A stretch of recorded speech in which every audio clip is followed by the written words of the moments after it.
Have you ever walked into a room and suddenly forgotten why you went there? Maybe you've set down your glasses, only to find them in the fridge.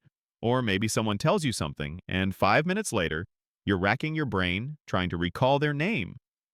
If any of this sounds familiar, you're not alone. And more importantly, there's nothing to be ashamed of. Aging is natural. Forgetting little things from time to time is normal. But here's the truth. Your brain is still very much alive, capable, and strong. And with just a few simple habits, you can help it stay that way well into your 80s and beyond. Think of your brain like a garden. It needs water, light, movement, and a little attention every day. If you care for it, it blossoms. And if you ignore it, well, weeds grow in the cracks. In today's video, we're going to talk about how to keep your mind clear, alert, and full of life after 80. These aren't complicated brain games or expensive gadgets. These are daily habits, easy, meaningful actions you can do from the comfort of your own home with real results. Whether you're worried about memory loss or just want to stay mentally sharp and confident, this is for you. So let's start with something you already know but may not be doing regularly. Movement. Not just physical movement, but moving with purpose. Every time you go for a short walk, stretch your arms, or even dance a little in the living room, you're doing something powerful for your brain. You're increasing blood flow, and your brain loves that. More oxygen and nutrients mean more clarity, better memory, and faster thinking. Think of it this way. When your body gets moving, your brain wakes up with it. Even 10 minutes of gentle walking in the morning can help you feel more focused the rest of the day. And this doesn't have to be a workout. Walk while you water the plants. March in place while the coffee brews. Swing your arms while you wait for the microwave to finish. It all counts. Movement is medicine for the mind. It tells your brain, we're still in the game. Now, let's talk about your hands. Yes, your hands. Did you know that using your hands in new, creative ways helps strengthen connections in your brain? When you knit, draw, bake, play cards, or even sort through an old photo album, you're lighting up areas of your brain that deal with memory, logic, emotion, and problem solving all at once. If you've ever felt foggy or scattered, try sitting down with a simple craft or puzzle. You don't have to be an artist or a genius. Just use your fingers, and your brain will follow. One woman I spoke to, 86 years old, swears her crochet hooks are better for her brain than any app. She said, every stitch is a little anchor for my thoughts. I love that. She's right. Doing things with your hands helps anchor your focus. Now let me ask you something. When was the last time you learned something completely new? It doesn't have to be big, like learning a new language or taking a college class. But your brain craves novelty. New experiences, no matter how small, help keep your brain plastic and adaptable, like a muscle that loves being stretched. Maybe try reading about a part of history you've never explored, or watching a documentary about a place you've never been, or even trying to write your name with your non-dominant hand. Yes, it'll feel awkward, but that's the point. Awkward means your brain is rewiring, making new connections, staying young. I had a gentleman tell me recently he started learning how to use a tablet at age 82. At first, he was nervous, thought he'd break something. Now, he sends emails to his grandkids every morning, and even plays chess online with people from around the world. And guess what? He says he hasn't felt this mentally awake in years. Not because of the technology, but because he gave his brain something new to chew on. You see, your mind isn't meant to sit still. It's meant to reach, to wonder, to grow. Even now. Especially now. So let's recap what we've explored so far, gently. Moving your body gets the blood pumping, which helps your brain think better. Using your hands, cooking, writing, folding, sorting, keeps the circuits firing. And learning new things, no matter how small, keeps your brain curious and flexible. Now, let's take this even deeper. Because the next part of keeping your mind sharp has nothing to do with puzzles or exercise. It has everything to do with people. Because the next part of keeping your mind sharp has nothing to do with puzzles or exercise. It has everything to do with people. Human connection, real, meaningful, face-to-face interaction, is like fertilizer for your brain. When you talk with someone, especially when you laugh, share a story, or even debate a little, your brain lights up in ways that no crossword puzzle can replicate. It's social, emotional, and intellectual stimulation all wrapped into one. Now, I know what you might be thinking. But I live alone. Or, my friends have moved or passed away. And that's real. That's not something to ignore or sugarcoat. But connection doesn't mean hosting big dinner parties or going out every day. It could mean calling your granddaughter and asking her about her day. It could be chatting with the neighbor when you check the mail, or even saying hello to the mail carrier and asking how their morning's going. Those little moments add up. If you've ever noticed that you feel mentally sharper after spending time with someone, there's a reason for that. Your brain thrives on interaction. It has to follow the flow of conversation, remember details, recognize emotion, and form a response. It's like taking your mind out for a walk. And just like your muscles, it gets stronger with use. One man I know, 89 years old, started going to a community breakfast once a week. Just once.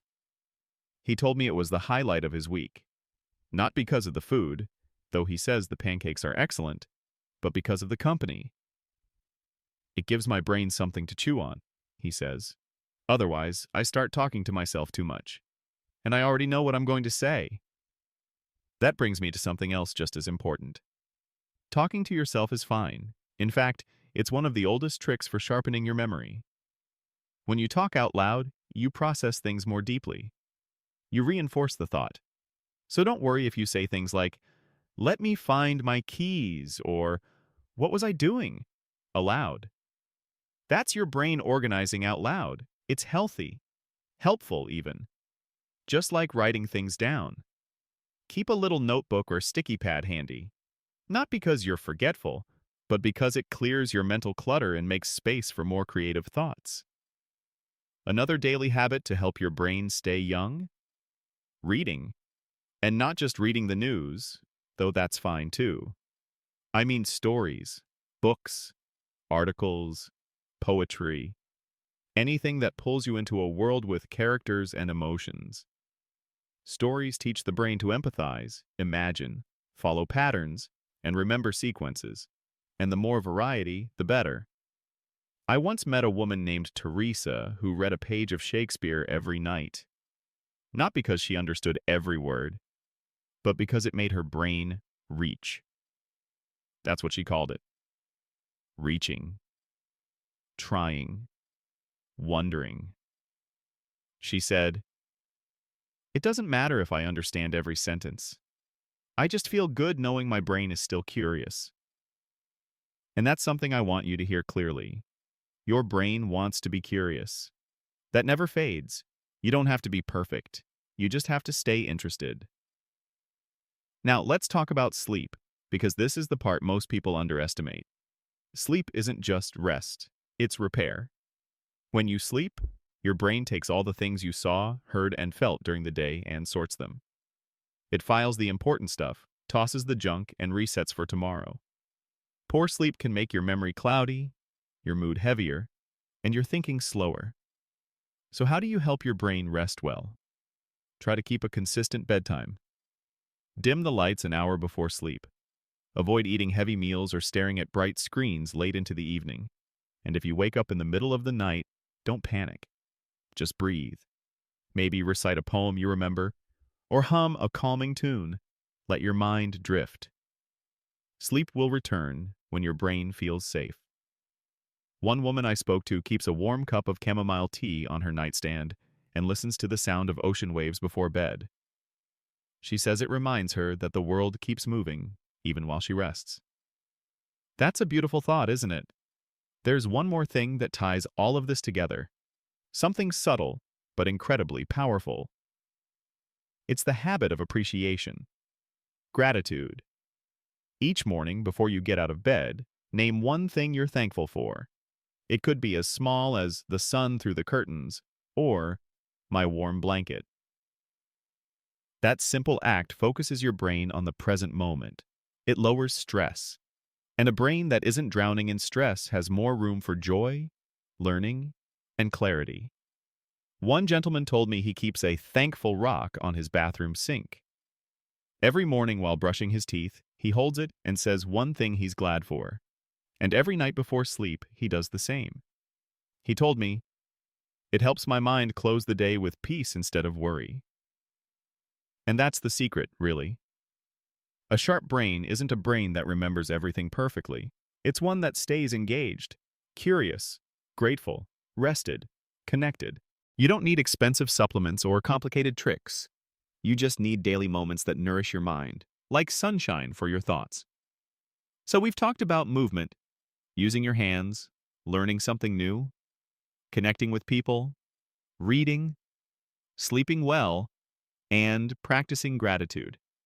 These are habits you can begin today, right now. Even if you're watching this from bed or a cozy chair, you've already started, just by listening, just by thinking. You've shown your brain that it still matters, that it's still growing. Let's keep going, because even the smallest step you take toward a sharper mind builds into something meaningful over time. You've already learned how powerful your habits are. But there's one more idea I want to gently bring into the conversation. It's something most people don't think of when it comes to brain health. And yet, it might be the most important of all. Purpose. You see, when you wake up each day with a sense of purpose, something to look forward to, something that gives your day meaning, it's like giving your brain a reason to stay awake and alive. Even something small can do the trick. A garden that needs watering, a neighbor who looks forward to your good morning wave, a prayer, a letter, a pet, a promise to yourself. Purpose gives structure to time. And a sharp mind needs structure like a plant needs a trellis. It doesn't have to be grand. It just has to be real. One man I met in his late 80s volunteers twice a week at a local school library. He said it's not the work that matters. It's the fact that he's expected. The librarian saves the tall shelf books for him. The kids say hello. His brain feels like it still belongs in the world. That sense of belonging does something beautiful to the mind. It creates alertness, awareness, joy. And here's the thing. Purpose doesn't always come knocking. Sometimes we have to go looking for it, but it's never far. It can be as simple as writing down a list of 3 things you want to do each day, or calling someone just to ask how they're doing. It can be learning one new word in a different language and using it in a sentence before dinner, or teaching someone younger something you know well, like baking, sewing, repairing, growing, or listening. Yes, listening is something you can teach. This is how the brain thrives, through engagement and gentle challenge. It thrives when it has a rhythm. And when you build a rhythm that includes movement, connection, curiosity, and meaning, your days begin to feel fuller, clearer, sharper. Now maybe you're wondering, is it ever too late? If I've already had memory slips or forgetful moments, is it too far gone? Let me assure you, no, it's not. The brain is one of the most resilient parts of the human body. Even after 80, it can form new connections. It can repair itself in quiet, small ways. You're not broken, you're simply adapting. And adaptation is a strength. A woman once told me she started writing short stories at 83. She said her memory wasn't what it used to be, but her imagination? That was just warming up. She wrote 2 paragraphs a day, sometimes 3. Her stories weren't for anyone else, just for her. But guess what happened? Her memory started improving.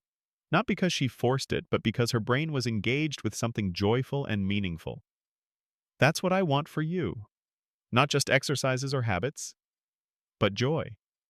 A sense that your mind is still a powerful, beautiful part of you, because it is. There's one final piece I want to leave with you. It's something that wraps around all the tips we've talked about. It's forgiveness. Forgiveness for yourself. If you forget something, be kind to yourself. If you struggle with a name or misplace your keys, don't fall into frustration. Don't say, I'm losing it. Say instead, I'm still learning. That shift in mindset is like flipping a switch in your brain from fear to growth. Fear shuts the brain down. Shame causes tension. But kindness, patience, encouragement? Those things open doors inside your mind you didn't even know were closed. You are still learning, still adapting, still becoming. So every time you pick up a new hobby, reach out to a friend, go for a walk, or read a few pages of a book, you're building something lasting. You're creating brain strength that stays with you. And the most powerful part of it all? These habits don't just help your brain, they help your whole life. They help you feel calmer, more confident, more connected. And that's the kind of strength that shines through your eyes, your voice, your presence. So today, start with one thing. Maybe it's calling someone. Maybe it's walking to the end of the driveway and noticing the trees. Maybe it's holding a pen and writing just one sentence. Maybe it's sitting still and remembering the scent of a place you once loved.